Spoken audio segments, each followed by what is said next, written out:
Okay, so let's just cut through the noise for a second. We've all been, glued to our screens for the past few years thinking, it can't get any crazier than this. Right. Yeah. We've hit peak crazy so many times. We've seen scandals, investigations, enough political theater to last a lifetime. But what's happening right now, I mean, literally as we're talking, this isn't just another headline. Yeah. This feels like the season finale of American democracy, and the writers have just lost their minds. It is. It's absolutely unprecedented. And I know we throw that word around a lot, but this time it fits. We are looking at the actual gears of the Constitution grinding against a sitting president. And that's what we're digging into. Yeah, we're deep diving into breaking coverage, mostly from CNBC News, but also leaked files from the Justice Department. Yeah. It paints a picture of a Washington, D.C. in total free fall. And the topic is the 25th Amendment. Exactly. Not as some theory from a civics class, but as a very real, very imminent possibility being discussed to remove Donald Trump from power. And look, our mission here isn't just to gawk at the drama, although, let's be honest. It is dramatic. It's very dramatic. Yeah. But we need to understand the mechanics. Why now? Why is this different from all the other times people have called for his removal? And what does this mean for us, for our retirement accounts, for global stability? That's the key, because according to these sources, we are on a tightrope with no net. And to really get the gravity of it, you have to go back just 72 hours. It's a Friday. To Friday, January 30th. That's when the catalyst dropped. The Epstein Files Transparency Act. This was the big one. The big data dump. Congress mandated the release of 3.5 million pages of investigative documents on Jeffrey Epstein. Yeah. When they came out, the content was, well, it was explosive. And Trump's name is all over it. 38,000 times. Wait, say that again? 38,000 appearances of his name in those documents. That's not a cameo. That's a starring role. It's a statistical anomaly. It's hugely significant. We're talking FBI interview summaries, emails between Epstein and Steve Bannon, flight logs showing Trump on Epstein's plane way more than he ever admitted. Witness statements. From Mar-a-Lago employees describing Epstein bringing young women to the club. It totally dismantles the whole narrative that they had a falling out years ago. Okay, but here's the thing. Damaging info has come out before. The playbook is usually deny, deflect, distract. That's not what happened this time, is it? No. That's the core of the crisis. It's not the past, it's the present, it's the reaction. The meltdown. The sources are calling it a 72-hour meltdown. It has shaken his most loyal allies. Since Friday, he has posted 147 times on Truth Social. 147 times. In what, 48 hours? In 48 hours. And look at the timestamps. A lot of these are between 2 and 5 in the morning. So these aren't polished press statements. No, these are all caps rants. He's threatening to sue comedians, journalists. He's accusing his own cabinet of working with the Democrats to destroy him. And there was one post, 3:47 a.m. Sunday morning, that really set off the alarm bells. He wrote, "They want me gone because I know too much. Steve Bannon is a liar." That just sounds paranoid. Like genuinely paranoid. That's the word insiders are using. The White House is described as spiraling. He's calling meetings at 3 in the morning, accusing the Attorney General of conspiracy. He stopped going to his intelligence briefings. Just watching TV. Watching cable news, locked in the residence, and firing off these posts. One senior official said, quote, "We are in uncharted territory. He is not functioning normally." Okay, and just before we go any further, if you're listening to this and trying to wrap your head around it all, you should probably hit that subscribe button, comment, and turn on notifications. This story is moving incredibly fast. You really don't want to miss what comes next. Absolutely. Because what comes next is the political earthquake. This is the aha moment. Right. Usually a call to remove Trump comes from the other side of the aisle. It's partisan, it's expected. But this time... the call is coming from inside the House. It's the Republicans. Exactly. That's the game changer. It started with Adam Kinzinger, which, okay, maybe not a huge surprise, but his language was specific. He cited a clear psychological break from reality. Okay, so Kinzinger, then Romney. Mitt Romney called the posts the rantings of someone in severe psychological distress. Right, the usual suspects, you could say. But it didn't stop there. Not at all. This is where the dam broke. You have Senators Tom Tillis, Todd Young, Representative Nancy Mace, people who are usually party line loyalists, issuing statements about their grave concerns. And then Lindsey Graham. Lindsey Graham, the ultimate loyalist. The golf partner. Even him. He put out a statement calling it a 5-alarm fire. Now, he didn't say the words 25th Amendment, but he directly questioned the president's fitness to lead. When Lindsey Graham is jumping ship, the firewall is gone. It feels like the conversation has shifted. This isn't about politics anymore, is it? It's about psychology. It is. Dr. Mary Trump, his niece, who's also a clinical psychologist, she called it a narcissistic collapse. What does that mean exactly? The theory is that when a narcissist is faced with undeniable proof of wrongdoing, like these files, and they can't spin it, they sort of detach from reality, paranoia kicks in.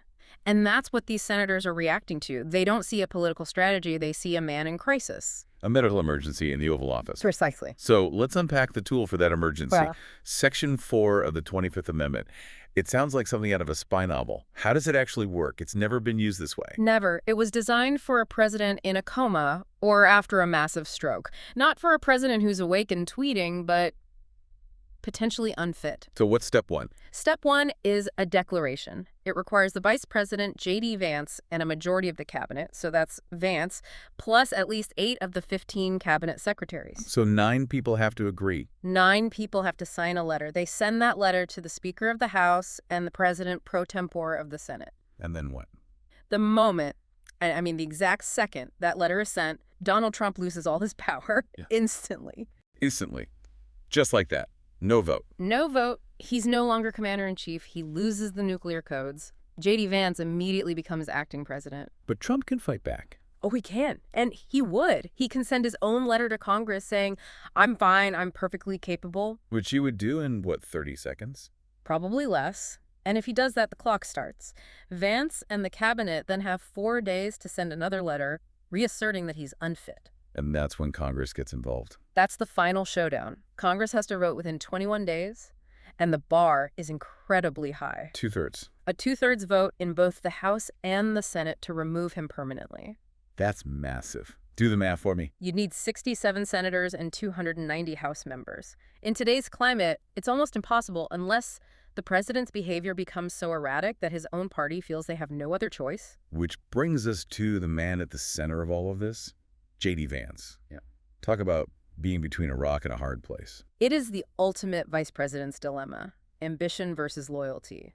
If he acts, he's a hero to half the country and a traitor to the other half. A traitor to the Magi base, for sure. That's a group that will never, ever forgive him. But if he doesn't act, and something terrible happens on his watch, he's complicit. And the reporting says they're not even meeting at the White House. No, it's too leaky. The emergency meetings are reportedly happening at the Naval Observatory, the VP's residence. Very secretive. Who's in the room? Sources say Secretary of State Marco Rubio is there, Defense Secretary Pete Hegseth, Treasury Secretary Scott Bessent, and the Attorney General Pam Bondi. And are they all on the same page? Not at all. It's a total split. Rubio and Bessent are reportedly pushing to act now. They're looking at the markets, at our allies, and saying this is untenable. But Hegseth and Bondi are pushing back. They're the loyalists. They're terrified that invoking the 25th would trigger massive civil unrest. They think it could literally tear the country apart at the seams. And of course, Trump knows these meetings are happening. Oh, yeah. He put out a post aimed directly at Vance, called him a weak fool, and threatened to destroy him if he makes a move. Imagine being in that room. Deciding whether to remove your boss from office while he's publicly threatening you and turning millions of his supporters against you, the pressure is immense. It's unbelievable. And before we get into why this isn't just some DC drama, why it matters to everyone listening, drop a comment below. What would you do if you were JD Vance? Pull the trigger on the 25th or wait it out? I'm really curious what people think. It's a brutal choice. But we have to zoom out. Why the urgency? Why can't this just wait for an election? Yeah, why kick this hornet's nest right now? Because the world isn't hitting pause while Washington figures this out. We have major geopolitical fires burning. Like what? Right now, Iran is actively hunting for the USS Abraham Lincoln in the Gulf. China is conducting massive military drills around Taiwan. Russia is threatening NATO allies. North Korea is testing ICBMs. So all the bad actors are looking at the U.S. and seeing a giant out-to-lunch sign. Worse, they see a system failure sign. One Asian diplomat was quoted saying, "Our allies view the U.S. as temporarily incapacitated." And that is dangerous. Incredibly dangerous. When your enemies think you're distracted by a leader who isn't rational, they take risks. They test boundaries. And it's not just about war games. This is hitting us at home in our wallets. Absolutely. The markets hate this kind of instability. Asian markets have already dropped. Gold is spiking, which is a classic fear indicator. Investors are running for the exits. They are. And if you have a 401k, if you're over 60, if you're looking at retirement, this kind of chaos is a direct threat to your financial security. A president spiraling on social media at 3 a.m. does not inspire global economic confidence. That really puts it in perspective. This isn't just about tweets. It's about our nest eggs, Hey, our security. exactly. So where are we right now? What's the latest? The latest is that House Democrats, with the help of 15 Republicans, passed a resolution urging Vance to act. That's big. The Republican support gives him cover. It gives him huge political cover. It lets him say, this isn't a coup. This is me responding to the bipartisan will of Congress. And the reports now suggest he might be ready to transmit that letter as early as Tuesday morning. Tuesday morning. That's Oh. tomorrow. And I heard Trump held a press conference to try and calm things down. He did. It was a complete disaster for him. A 73-minute press conference on Monday where he claimed to be the most mentally fit person ever. The most mentally fit person ever. It did not have the intended effect. He rambled, he attacked reporters. Instead of proving he was in control, he basically just gave his opponents more evidence. It accelerated the calls to act. So we are really looking at the next 48 hours. If Vance sends that letter, we're in a whole new reality. We are. American democracy enters uncharted territory. We will have an acting president and a sidelined but still elected president fighting for control with Congress as the referee. It is the ultimate stress test. What a cliffhanger. This is that moment where legal jeopardy, a psychological crisis, and raw constitutional duty all converge. It's terrifying, but it's also fascinating. It is, and I'll leave you with this provocation to think about. The Constitution has a safety valve for a president who is physically incapacitated. If he has a stroke, we know what to do. Right. But we're about to find out if that system can handle a leader who is, or appears to be, psychologically incapacitated, but refuses to admit it and refuses to leave. We're testing the very definition of fitness for office. That is a heavy thought to end on. We'll be watching this constantly. If you haven't yet, please subscribe and hit that notification bell. You will want to know what happens Tuesday morning. We'll be back as soon as the news breaks. Stay safe and stay informed. Thanks for joining us on The Deep Dive.